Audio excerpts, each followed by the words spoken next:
So Joel, you're like a webinar rock star.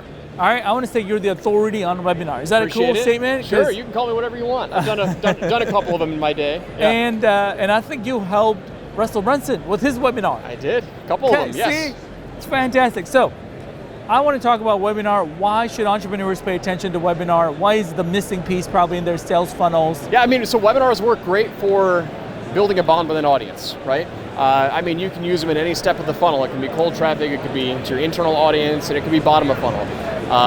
But the number one thing that you get with a webinar that you don't get with any other platform is engagement. So you can interact with your audience, you build that bond. It can be virtual. In fact, they work really, really well virtually. Obviously, that's what a webinar is, but your audience is craving some form of engagement, some form of interaction with you as the expert. And that's why everybody needs to be doing some sort of webinar, live stream, you name it. Could it be automated?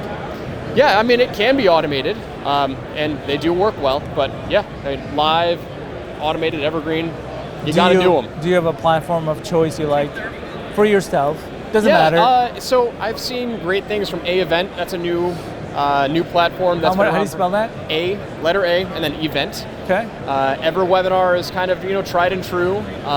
Every platform has their bugs, and also, to be honest, a lot of times when we're doing automated webinars where you're not going to be engaging with the audience, we'll just do a webinar, like a video recording, and host it on a page. And depending on the audience, that can work. Got it. Now, there's got to be more to the techniques that you have than say, hey, do a webinar, because tell me a little bit more tactical. What should they do once they say, okay, I'm going to do a webinar? Is it short? Is it long? Do you sell at the end? Do you have a stack? I'm going back to Russell once. Do you have a stack at the end, or do you send it to an application? So if you're just starting out, you don't have a valid offer, skip the stack. What you need to do is you need to go straight to a pitch.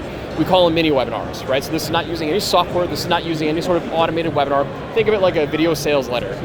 We call them mini webinars because they take the core elements of our webinar, our webinar messaging, our webinar, scripts, and we cut out all the fluff. We focus on the offer first, and we get those people to, 10% of your market is ready to buy now. Every market is ready to buy now.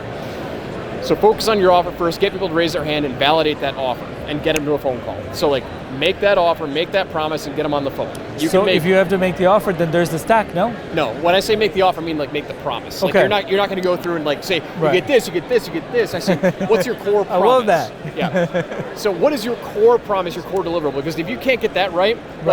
Doesn't matter. I call it the monopoly rule. Do not pass go, do not collect $200. Don't move forward. Yeah. Focus on dialing in your offer first, your messaging first, and then once you get people to raise their hand and willing to book a call, and you've identified that top 10%, you can make sales. You can make a lot of money doing just that. When you get that dialed in, if you're ready to expand, build a marketing webinar, more education, and then bolt on that same offer at the end that's been validated already at the end of your longer form webinar, because you can have all the best content in the world with a long webinar, but a crappy offer, and you won't convert. So focus on your offer first, then expand out and do your marketing webinars. How long is the mini webinar? It can be as short as 3 minutes. Okay. Right? It's you really want it as short as possible. 3 to 10 minutes is key. Anything longer than that, you are venturing into marketing territory, right? I agree. With sales first. Focus on sales first, which is your offer, your promise, then expand out into marketing. Got it. Any other tips you would recommend somebody who's starting today? Yes. Go to thewebinaragency.com and we will help you. So that's I was a great there's tip. got to be an automated webinar there they can watch. Yeah, so you can check out our book and we kind of explain all this stuff, that. high ticket courses. Is it free plus shipping? No, it's just free plus free. So that's awesome. So you can get a copy of our book, and we also have a webinar that's associated with this book. So you can go to, I don't even know the URL. If you go to thewebinaragency.com. I'm going to put your domain name in the description, so not to worry. Yeah, so they'll learn all about it. And all right, I'm going to ask you one last question, because you work with a lot of entrepreneurs, good offer, bad offer, you help them fix their offer, do webinars. What is the biggest mistake entrepreneurs make when they're scaling their business?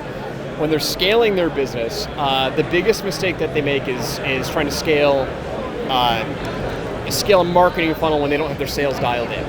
Hands down. I didn't see Ryan's talk, but I heard he kind of talk about this in his earlier talk. But you got to focus on sales first. And so many people that I work with in the course creation and the coaching space, they try to get an automated webinar to work, and that's like the holy grail of all marketing. Everybody wants an automated webinar to sell their stuff on autopilot, right? Newsflash, it's also the absolute single-handedly most difficult thing to get converted, right?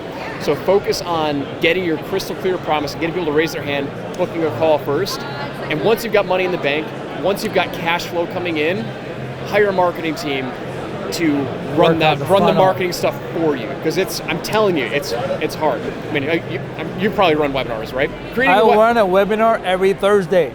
Yes. And I do it live. Do you have your own framework, or do you kind of model after somebody else? We do have rough rules of thumb of what we try to do, but to be honest, it's fluid with every audience. It's one of those things where you need the engagement, you need the feedback to see, what are they liking, what are they resonating with, and so, we have a rough framework, establish authority, grab their attention, build a bond, establish rapport, build a relationship, and then the exchange is the end, which is making the offer. Like if you got value from this, then you're going to get even more value from, working with us on a more intimate basis. So that's the rough framework, but there's always nuances. I love it. Thank you so much, Solid. Joel. Appreciate it. Keep up the good work, Yeah. man.